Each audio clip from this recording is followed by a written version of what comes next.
We're just a few weeks away from summer and the official kickoff of grilling season.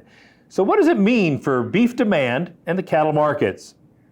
Joining us now to talk about this topic is Mike Murphy with CattleFax. Mike, as we approach the beginning of summer, what does the beginning of grilling season mean to the beef industry? Well, historically, when you think about the time frame from Mother's Day into Memorial Day, Father's Day, and the 4th of July, you've got 4 great holidays where we can get the product out there on the grill. And it's always a very positive situation for demand, specifically on the middle meats. And so we would expect to find the same sort of scenario that we've been in. As we look back here so far year to date, 2025 at the retail level is the best demand in 35 years. And so there's no reason to think that that won't continue right on into the spring time frame, knowing that we've got great holiday season in front of us. You bet. Go ahead. And I was just going to say, I think one thing to kind of think about, it's a fun fact, is that looking over our shoulder, we had the holiday rib that we traditionally would feature for the Christmas holiday, and it was actually something that a lot of retailers featured for Easter holiday. And so it's interesting to see that beef is trying to kind of command and take that holiday. We already own the Christmas holiday. Right. We tried to move into the Thanksgiving a little bit. Sure. So anywhere we can find beef on that center plate's a really positive situation for the industry. Going to replace that Easter ham or a rack of lamb for a prime rib roast. That's very interesting. Let's talk cow-calf sector for just a minute.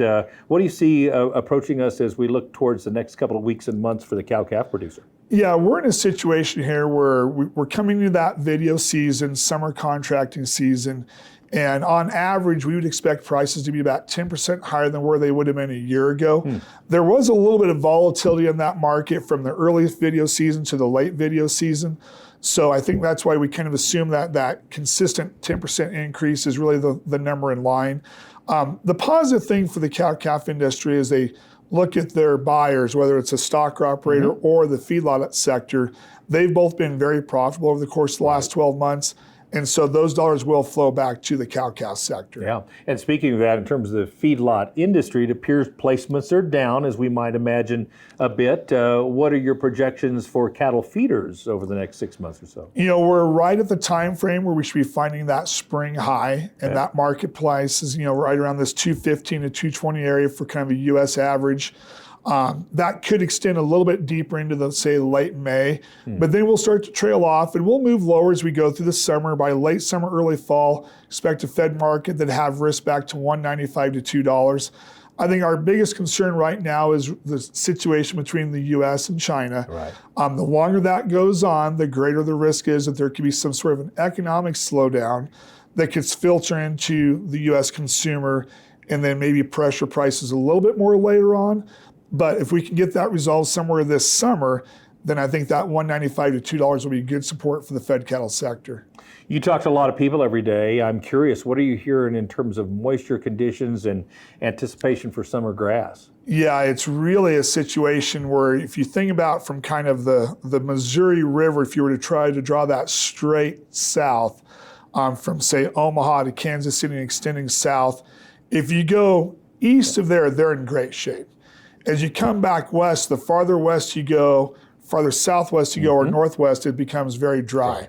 Everybody's going to turn cattle out on a normal rate. The question will be is can they sustain all the way through the summer time frame? And that'll be something that, with what Matt Makins is suggesting, a lot of people are likely going to have to ship early this year if they're turned out at a normal turnout rates. Yeah, I get it.